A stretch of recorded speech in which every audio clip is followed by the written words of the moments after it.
दोस्तों, एक बार की बात है, देवी सत्यभामा भगवान श्री कृष्ण के पास आती है और उनसे पूछने लगती है। हे स्वामी, आज मेरे मन में शंका निर्माण हो रही है। कृपया आप मेरी इस शंका का निवारण कीजिए। भगवान श्री कृष्ण कहते हैं, हे प्रिय, तुम्हारे मन में जो भी शंका हो, निसंकोच होकर पूछो।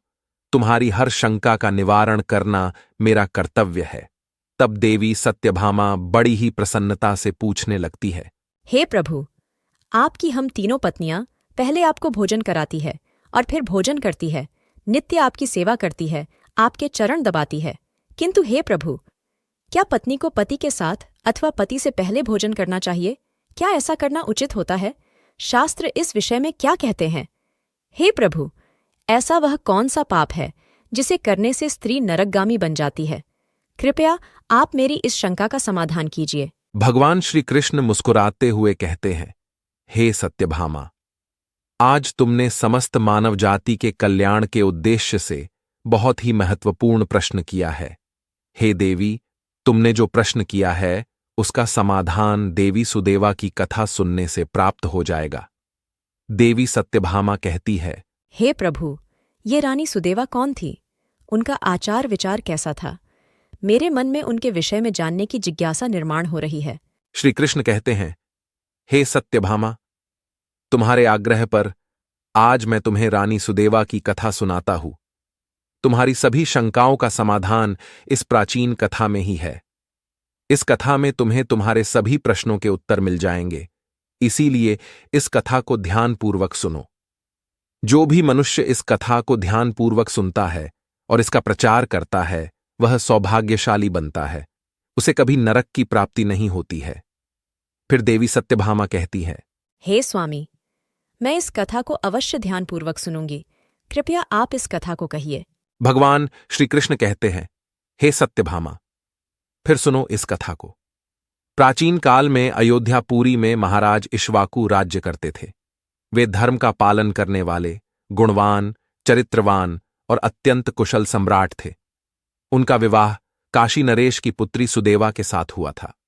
सुदेवा सत्य का व्रत पालन करने में तत्पर, गुणवान, चरित्रवान तथा महान पतिव्रता थी। महाराज इक्ष्वाकु पुण्यात्मा थे। उन्होंने अनेक यज्ञ तथा अनेक पुण्य के कार्य किए थे। उन्होंने देवालय बनवाए, पोखरे खुदवाए, अनेक वाटिकाएं बनवाए तथा वे साधु संतों की रक्षा में सदैव ही तत्पर रहते थे। महाराज इक्ष्वाकु के नगर के समीप एक घना जंगल था। उस जंगल में एक सूअर अपनी पत्नी और पुत्र पौत्रों के साथ रहा करता था। वह सूअर बड़ा ही विशालकाय और भयंकर आकार वाला था, जिससे सभी मनुष्य भयभीत रहते थे। उस सूअर के भय से मनुष्य उस वन के मार्ग से जाने से डरने लगते थे। फिर जब यह बात महाराज इक्ष्वाकु को पता चली, तो उन्होंने उस सूअर का शिकार करने का सोचा। और फिर एक दिन महाराज अपनी पत्नी सुदेवा तथा अनेक सैनिकों और कुत्तों को लेकर उस वन में शिकार करने के लिए चले गए। महाराज बड़े पराक्रमी थे। उन्होंने अनेक विशालकाय शेरों का तथा राक्षसों का वध किया था। इसीलिए वे इस भयंकर सूअर से नगरवासियों की रक्षा करने के लिए उस वन में उस सूअर का शिकार करने के लिए आ गए। जब उस भयंकर आकार वाले सूअर ने महाराज को वन की तरफ आता देखा, तो वह सूअर अपनी पत्नी से कहने लगा, हे प्रिय, देखो, ये कौशल देश के महान सम्राट इक्ष्वाकु है। वे महापराक्रमी और महातेजस्वी हैं और वे इस वन में मेरी शिकार करने के लिए आ रहे हैं। उनके साथ बहुत से कुत्ते और व्याध है। इसमें तनिक भी संदेह नहीं है कि वे मुझ पर ही प्रहार करेंगे। महाराज बड़े पुण्यात्मा हैं। ये राजाओं के भी राजा है। समस्त विश्व इनके अधीन है। हे प्रिय, मैं तुम सबकी रक्षा करने के लिए अपना पराक्रम दिखाता हुआ महाराज के साथ युद्ध करूंगा। अगर युद्ध में मैंने इनको पराजित कर दिया तो तीनों लोकों में मेरी कीर्ति हो जाएगी, और यदि मैं इनके हाथ से मारा भी गया तो मुझे इस सूअर के जन्म से छुटकारा मिलेगा और मैं विष्णु लोक को चला जाऊंगा।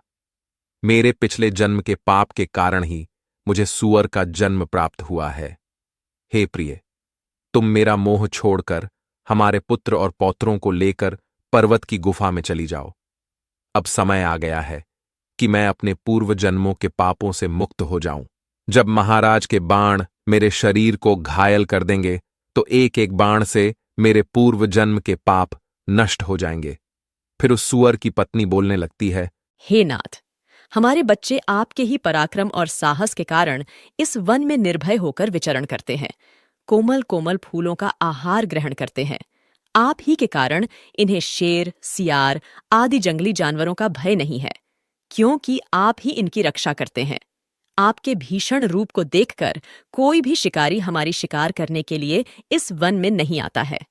अगर आपकी मृत्यु हो जाएगी तो फिर मेरी और हमारे पुत्रों की रक्षा कौन करेगा? आपके बिना हम असहाय हो जाएंगे। पति के बिना मेरा क्या होगा? उत्तम सुवर्ण के गहने, आभूषण, वस्त्र पहनकर भी कोई भी स्त्री पति के बिना शोभा नहीं पाती है।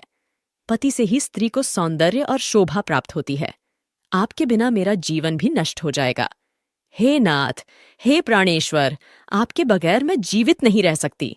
हे नाथ, मैं सच सच कहती हूँ, आपके साथ यदि मुझे नरक में भी डाल दिया जाए तो भी मैं खुशी खुशी आपके साथ चली आऊंगी। इसीलिए आप महाराज के सामने मत जाइए। आप भी हमारे साथ पर्वत की कंदर में चलिए। हम वहीं छिपकर बैठ जाते हैं। आप जीवन की इच्छा छोड़कर अपनी पत्नी और पुत्र को अकेला छोड़कर जा रहे हो। इससे आपको क्या लाभ होगा? फिर वह सूअर कहता है, हे प्रिय, तुम वीरों के धर्म को नहीं जानती हो, इसीलिए ऐसा कह रही हो। यदि शत्रु वीरों को ललकारता है, युद्ध के लिए निमंत्रण देता है, तो वीर पुरुष को लोभ और भय से कायर की भांति ऐसे छिपकर नहीं भागना चाहिए। ऐसे पुरुष को 1000 युगों के लिए कुंभीपाक नरक में डालकर पकाया जाता है। वीर पुरुष अगर शत्रु का सामना करता है और लड़ते हुए वीर गति को प्राप्त होता है तो उसे मृत्यु के बाद दिव्य लोकों की प्राप्ति होती है। आज महाराज इक्ष्वाकु हमारे पास युद्ध करने के लिए आए हैं। वे हमारे अतिथि हैं और अतिथि का अनादर नहीं करना चाहिए। अतिथि का अनादर साक्षात भगवान विष्णु का अपमान होता है। इसीलिए उनके साथ युद्ध करना मेरा कर्तव्य है। फिर वह सूअर की पत्नी बोलती है, हे प्राणनाथ, ठीक है, यदि आप महाराज के साथ युद्ध करना चाहते हैं तो मैं भी आपके साथ रहकर आपका पराक्रम देखूंगी। इतना कहकर उस सूअर की पत्नी ने अपने पुत्रों को बुलाकर कहा, हे पुत्रों, मेरी बात सुनो। आज युद्ध भूमि में अतिथि आए हैं। उनका सत्कार करने के लिए और उनसे युद्ध करने के लिए तुम्हारे पिता जा रहे हैं और उनके साथ मैं भी जा रही हूं। इसीलिए तुम सभी अपने भाइयों को लेकर पर्वत की गुफा में जाकर छिप जाओ। महाराज, इक्ष्वाकु बड़े बलवान हैं। वे इस युद्ध में हमारा संहार कर डालेंगे। इसीलिए तुम लोग यहां से भाग जाओ और अपने प्राण बचाओ। फिर वह सूअर के छोटे छोटे बच्चे बोलने लगे, हे मां, जो पुत्र अपने माता पिता को संकट में छोड़कर भाग जाते हैं वे महापापी होते हैं। उन्हें घोर नरक में डाला जाता है। जो निर्दयी पुत्र अपनी मां का दूध पीकर उसे दुख में छोड़कर भाग जाता है, जो पुत्र अपने बाप को विपत्ति में देखकर छोड़कर चला जाता है, वह कीड़ों से भरे हुए दुर्गंधी युक्त नरक में गिरता है। इसीलिए हे मां, हम लोग आपको छोड़कर नहीं जाएंगे। फिर वह सूअर, उसकी पत्नी और उसके बच्चे सभी युद्ध के लिए तैयार हो जाते हैं और युद्ध भूमि की ओर निकल पड़ते हैं। सभी छोटे छोटे सूअर अपने पिता और माता की चारों ओर से रक्षा करने लगते हैं। उधर महाराज इक्ष्वाकु अपनी सेना के साथ उस स्थान पर आ जाते हैं और अपने सामने खड़े सूअरों को देखकर बड़े बड़े शूरवीर योद्धाओं को सूअरों का शिकार करने के लिए आगे भेजते हैं। वे सभी बलवान शूरवीर योद्धा हाथ में तलवार और भाले लेकर सूअरों पर आक्रमण करने लगते हैं। फिर सूअरों और राजा के सैनिकों के बीच भीषण युद्ध होता है। सभी एक दूसरे पर भीषण प्रहार करने लगते हैं। सूअर अपने दांतों से सैनिकों को मारने लगते हैं तो सैनिक अपने भालों से सूअरों को मारने लगते हैं। इस युद्ध में अनेक सूअर मर खप गए, कितने ही घायल हुए और महाराज के अनेक सिपाही भी मर गए और घायल हुए। अब केवल वह सूअर, उसकी पत्नी और उसके कुछ 5-7 पुत्र ही बचे थे। अपने सभी पुत्रों को मरा हुआ देखकर सूअर की पत्नी भयभीत हो गई और अपने पति से कहने लगी, हे नाथ, मुझे और इन बालकों को लेकर यहां से चलो, नहीं तो हमारा वंश नष्ट हो जाएगा।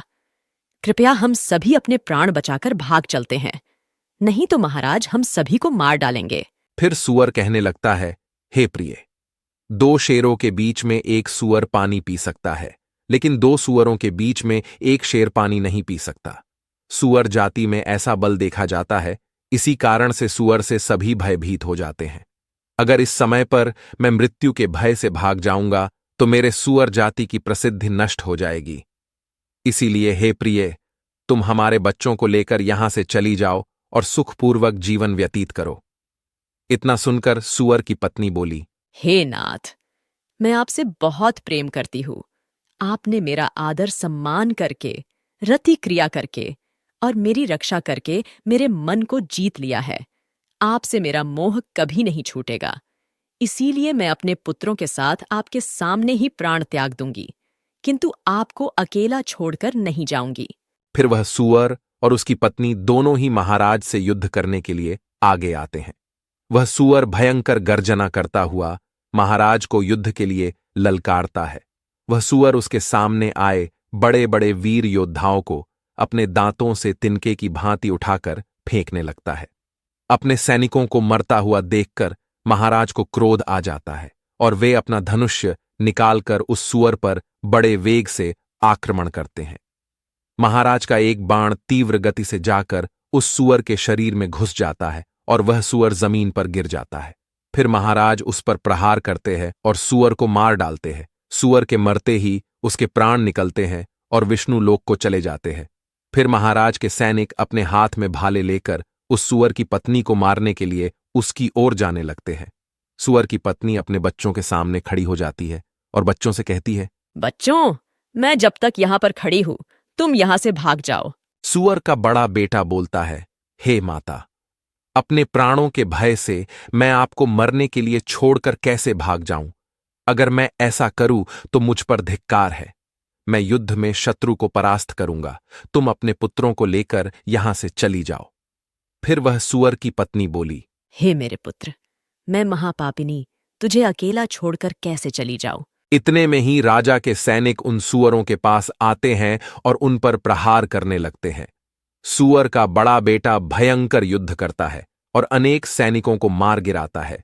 तब महाराज आगे आकर उस सूअर के बड़े बेटे को भी मार डालते हैं। अपने पुत्र को मरा हुआ देखकर सूअर की पत्नी बहुत क्रोधित हो जाती है और भीषण प्रहार करने लगती है। उसने भी अनेक सैनिकों को मार डाला। इस घटना को महारानी सुदेवा देख रही थी। तब वह महाराज से कहती है, हे महाराज, उस सूअर की पत्नी आपके सैनिकों को मार रही है। आप आगे चलकर उसका वध क्यों नहीं करते? महाराज कहते हैं, हे प्रिय, यह एक स्त्री है। मेरा यह वचन है कि मैं स्त्री का वध नहीं करूंगा। स्त्री का वध करने से महापाप लगता है। इसीलिए मैं उस सूअर की पत्नी को ना खुद मार रहा हूं और ना किसी को उसे मारने के लिए भेज रहा हूं। मुझे स्त्री का वध करने में बड़ा भय लगता है। इतना कहकर महाराज चुप हो गए। फिर महाराज की सेना में भार्गव नाम का एक बलवान सिपाही था। उसने उस सूअर की पत्नी पर प्रहार किया और उसे जमीन पर गिरा दिया। सूअर की पत्नी मूर्छित होकर जमीन पर गिर पड़ी और लंबी लंबी सांसें लेने लगी। जब रानी सुदेवा ने उस सुअरनी को धरती पर बेहोश अवस्था में देखा तो उन्हें उस सुअरनी पर बड़ी दया आ गई। उन्होंने ठंडा जल उस सुअरनी के मुख में डाला और फिर उसके सारे शरीर पर डाल दिया, जिससे उस सुअरनी को होश आया। सुअरनी ने रानी को उस पर शीतल जल डालते हुए देखा तो वह बहुत प्रसन्न हुई और मनुष्य की वाणी में बोलने लगी, हे देवी, तुमने मुझ पर ठंडा जल डालकर मुझे कष्ट से मुक्ति दिलाई है। तुम्हारा कल्याण हो। सुअरनी के ऐसे वचन सुनकर रानी सुदेवा को बड़ा आश्चर्य हुआ। वह सोचने लगी, ये तो आज मैंने बड़ी विचित्र बात देखी। यह सुअरनी तो मनुष्य की वाणी में सुंदर और स्पष्ट संस्कृत बोल रही है। फिर रानी ने उस सुअरनी से कहा, हे भद्रे, तुम कौन हो? तुम्हारा बर्ताव विचित्र है। पशु होकर भी तुम मनुष्य की वाणी में बोल रही हो। तुम मुझे तुम्हारे पूर्व जन्म का वृतांत सुनाओ। किस कारण से तुम सुअरनी बनी हो?